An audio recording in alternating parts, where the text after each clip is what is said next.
Hara Hara Shankar Jai Jai Shankar. Subscribe பண்ணுங்க. ஸ்ரீ மகா பெரியவா திருவடிகள் சரணம். ஹரஹர சங்கர ஜெய ஜெய சங்கர. நம்மளுடைய மகா பெரியவா துணை சேனலில் நம்ம நிறைய பதிவுகளை பார்த்துட்ருக்கோம். தொடர்ந்து ஃபாலோ பண்ணுற அத்தனை பேருக்குமே மிகப்பெரிய நன்றி. பங்குனி மாதத்தில் வரக்கூடிய உத்திர நட்சத்திரம் அப்படின்றது முருகப்பெருமான் வழிபாட்டுக்கு மிக உகந்த நல்ல நாள்.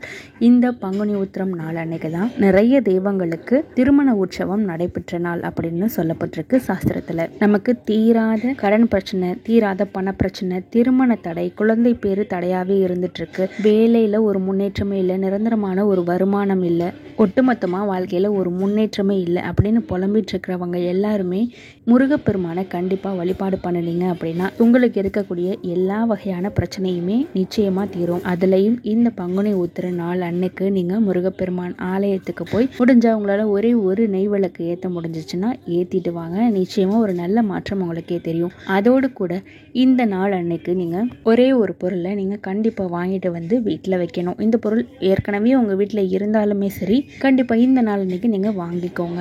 இது கிட்டத்தட்ட 100 வருடங்களுக்கு பிறகு வரக்கூடிய ஒரு அற்புதமான நாள் அப்படின்னு சொல்லப்பட்டிருக்கு. ஏன் அப்படின்னா பங்குனி உத்திர நாளோட சந்திர கிரகணமும் சேர்ந்து வருது, அதோடு கூட ஹோலி பண்டிகையும் சேர்ந்து வந்திருக்கு. இந்த மாதிரியான ஒரு நாள் 100 வருடங்களுக்கு வருதுன்னு சொல்லப்பட்டிருக்கு. இவ்வளவு சக்தி வாய்ந்த இந்த நாள் அன்னைக்கு நீங்கள் வாங்க வேண்டிய அந்த பொருள் என்னன்னு பார்த்தீங்கன்னா சுக்குக்கு மிஞ்சிய மருந்தும் இல்லை, சுப்பிரமணியனுக்கு மிஞ்சின கடவுளும் இல்லை அப்படின்னு சொல்லி பழமொழி கேள்விப்பட்டிருப்பீங்க. தெய்வங்களுக்கு நம்ம என்ன ஒரு நெய்வேத்தியம் பண்ணினாலும் சரி, அதுல கொஞ்சமாவது ஒரு சிட்டிகை அளவு சுக்கு பொடி சேர்க்கணும் அப்படின்னு சொல்லுவாங்க. அந்த அளவுக்கு சுக்கு ரொம்ப ரொம்ப முக்கியமான விஷயம். அதனால இந்த நாள்ல நீங்க சுக்கு கண்டிப்பா வாங்கிக்கோங்க. நீங்க சுக்கா வாங்கினாலும் சரி, சுக்கு பொடியா வாங்கினாலும் பரவாயில்ல. இதை வாங்கி வந்து உங்க வீட்டுல இருக்கக்கூடிய பூஜை அறையில முருகப்பெருமான் படம் முன்னாடி வச்சுட்டுங்க.